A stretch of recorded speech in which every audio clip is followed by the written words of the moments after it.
Indonesia adalah negara kepulauan terbesar di dunia, dengan 2/3 wilayahnya adalah lautan. Pengakuan dunia internasional terhadap negara kepulauan tertuang pada Konferensi PBB tentang Hukum Laut yang disahkan di Montego Bay, Jamaika pada tahun 1982. Selain itu, pada pasal 25A Undang-Undang Dasar 1945 menyebutkan bahwa NKRI adalah negara kepulauan yang berciri Nusantara dengan wilayah yang batas-batas dan hak-haknya ditetapkan dengan undang-undang. Ini semakin mengukuhkan eksistensi Indonesia sebagai negara maritim. Indonesia sebagai negara tropis kaya akan sumber daya hayati yang dinyatakan dengan tingkat keanekaragaman hayati yang tinggi. Dari 7.000 spesies ikan di dunia, 2.000 jenis diantaranya terdapat di Indonesia.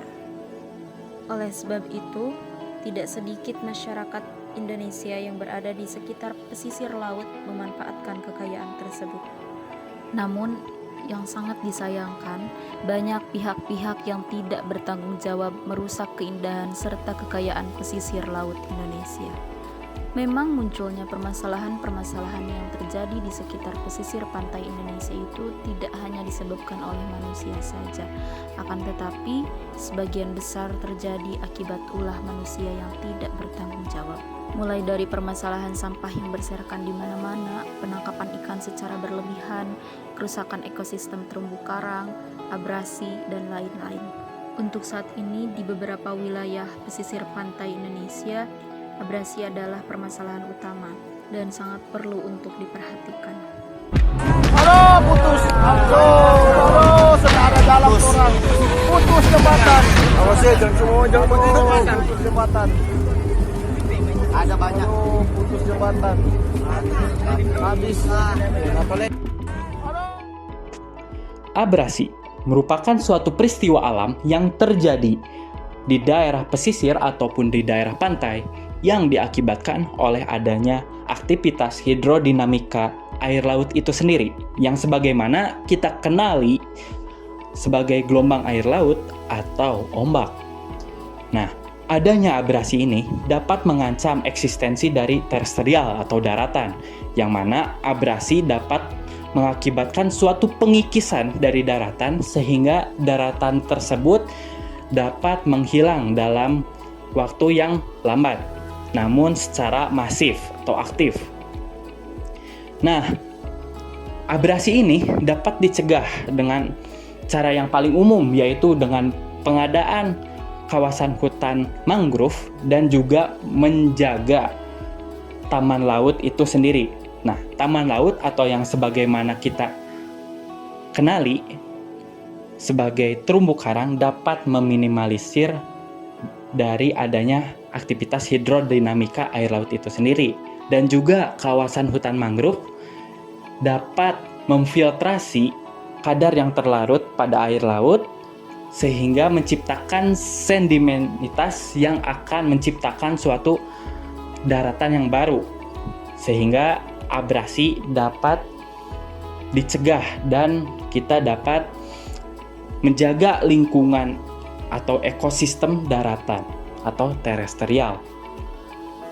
Faktor terjadinya abrasi.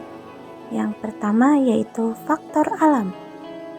Pasang surut air laut pasti terjadi sehingga kerusakan pesisir pantai tidak dapat dihindari. Arus air laut dapat diartikan sebagai gelombang laut atau ombak yang secara terus-menerus akan merusak pesisir pantai. Perubahan iklim yang terjadi saat ini bisa dibilang cukup parah karena tidak menentu, sehingga sulit diprediksi. Perubahan iklim ini yang tidak normal ini bisa meningkatkan permukaan air laut, sehingga bisa merendam daerah pesisir pantai.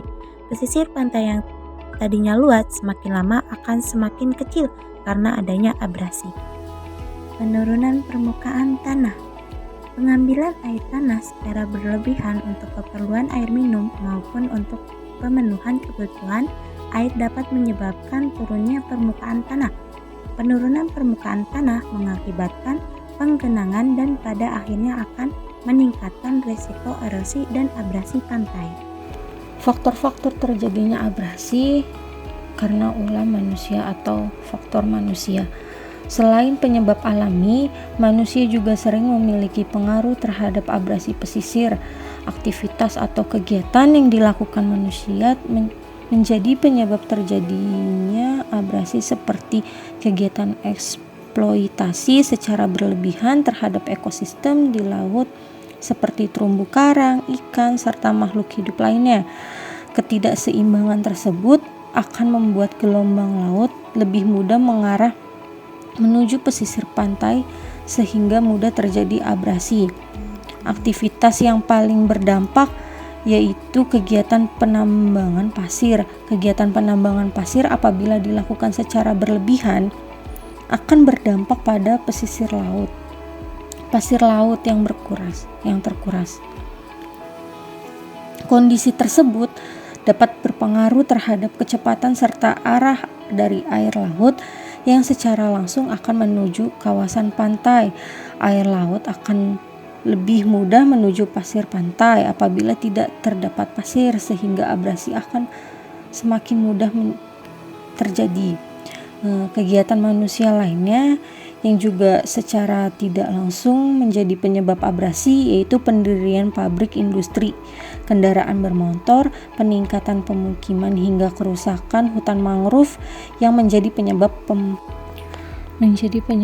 pemanasan global. Pemanasan global sendiri membuat suhu di bumi menjadi meningkat sehingga menyebabkan mencairnya es pada wilayah kutub dan volume air laut menjadi meningkat yang berdampak pada abrasi hingga bencana lainnya, yang dimana abrasi sendiri yang diakibatkan oleh faktor manusia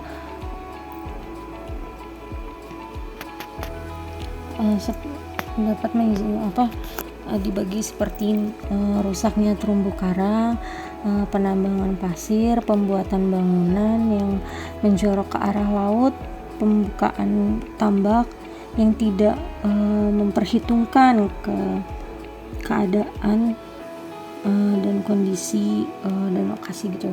Terus adanya pertambangan minyak pada laut.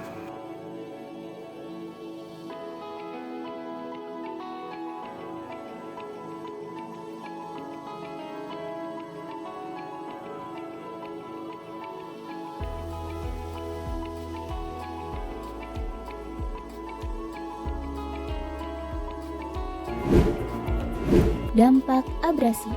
Abrasi sangat berdampak pada kehidupan. Umumnya, abrasi lebih banyak memiliki dampak negatif dibandingkan dengan dampak positif. Berikut merupakan beberapa dampak yang disebabkan oleh abrasi. Pertama, air laut tidak pernah diam. Kedua, penyusutan lebar pantai, sehingga dapat menyebabkan penyempitan lahan bagi penduduk yang tinggal di pesisir pantai. 3. Kerusakan hutan bakau di sekitar pantai yang disebabkan oleh terpaan ombak yang begitu besar. 4. Biota laut seperti ikan-ikan akan kehilangan tempat tinggalnya. 5. Abrasi pantai juga mengurangi minat masyarakat untuk berkunjung.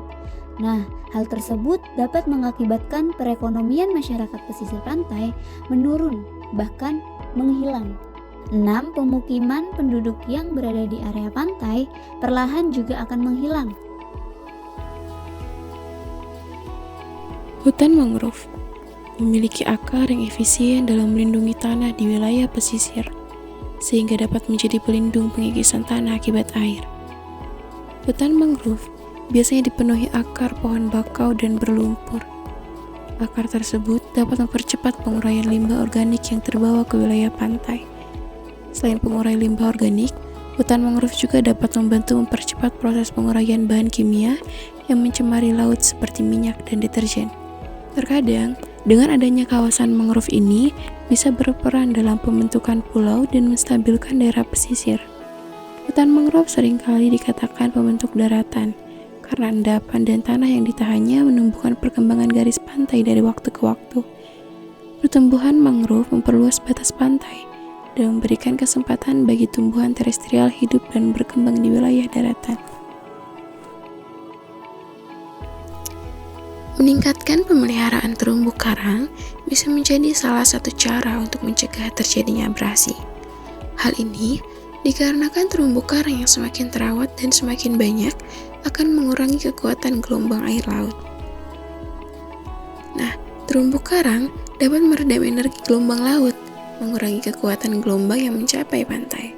Hal ini membantu dalam mengurangi kerusakan infrastruktur pantai dan pemukiman di sepanjang garis pantai. Terumbu karang berfungsi sebagai penghalang alami yang melindungi pantai dari gelombang dan abrasi pantai.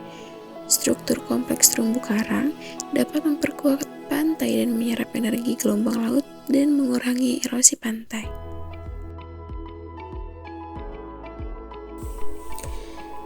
Tetrapod atau pemecah gelombang sudah tidak asing lagi terlihat di pinggir-pinggir pantai. Tetrapod ini merupakan struktur beton berkaki 4 yang digunakan sebagai pemecah ombak yang bersifat destruktif atau merusak, sehingga mengurangi potensi pengikisan tanah di daerah pesisir pantai atau terjadinya abrasi. Kaki-kaki pada tetrapod ini berbentuk seperti silinder. Desain tersebut dibuat untuk menyerap secara optimal energi dari ombak dan membiarkannya mengalir di sekitarnya. Bentuk khas tersebut membuat gelombang terpecah saat melewatinya, sehingga energi dan tekanan dari ombak dapat tersalurkan menuju kaki-kaki tetrapod.